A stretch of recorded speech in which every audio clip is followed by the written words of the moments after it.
มันสึนามิมาเลยนะคนนั้นถูกต้องเราเอานะสึนามิอะไรแน่นข่อยหลายอย่างเลยว่าสักมาพูดอยู่ในสมองข่อยมายืนได้มานั่งได้มาออกกล้องได้นี่คือว่าป้าตัวจิตใจข่อยมันบ่ได้ธรรมดาเอาสักอันนี้เราบ่ได้ด่าได้ขันมองในแง่หมวกความหมายแล้วว่ามันรุนแรงนะมันเจอตะเลียงหลายๆอันนี้อันที่ว่าน้ำขึ้นน้ำลงมันเบาไปยังออกไปเขาเป็นผิดเบิดเขาสิพ่นยังออกไปแต่ละอย่างมันเป็นผิดเบิดสิเบ้าดีก็เป็นผิดสิเบ้าให้แห้งผิดอย่างเป็นมั่งก่อนเลยว่าสั้นๆเป็นพญานาคพ่นไฟไปเลยนี่แหละเขาถึงบอกอ่ะปากพาจนปากพาซวยของเขาบริเคียงดอกกระเมนพ่อมเขาค่ะแม่นการกระทำอยู่ที่แล้วกรรมอยู่ที่การกระทำนั่นนะถูกต้องแม่นเมื่อ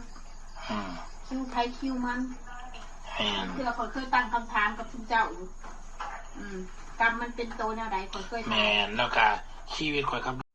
บ่ประมาทพอสิมีเรื่องละลายเขามาในชีวิตก็สิมีคนดึงเขาขึ้นมาได้ก็สิมีคนดึงอันนี้บ่ได้ประมาทเด้อพี่น้องสังเกตชีวิตเจ้าของ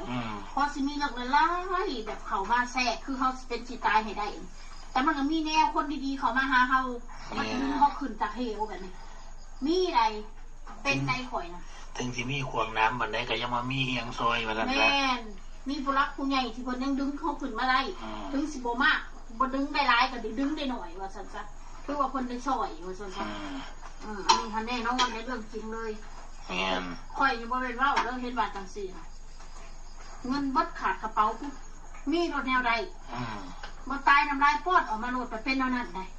พี่น้องบ่เชื่ออย่าลบหลู่ของอันนี้ค่ะ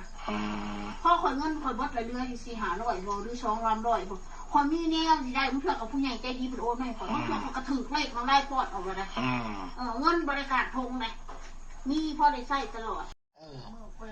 การเน็ตคลิปนี่โอ้เหนื่อยเลยพี่น้องมันก็บ่แม่นว่าบ่เหนื่อยเด้บ่แม่นกุ้มตาเป็นรับได้นอนน้ำพัวบ่แม่นได้พัวนี่พี่นอนมันจะเถื่อน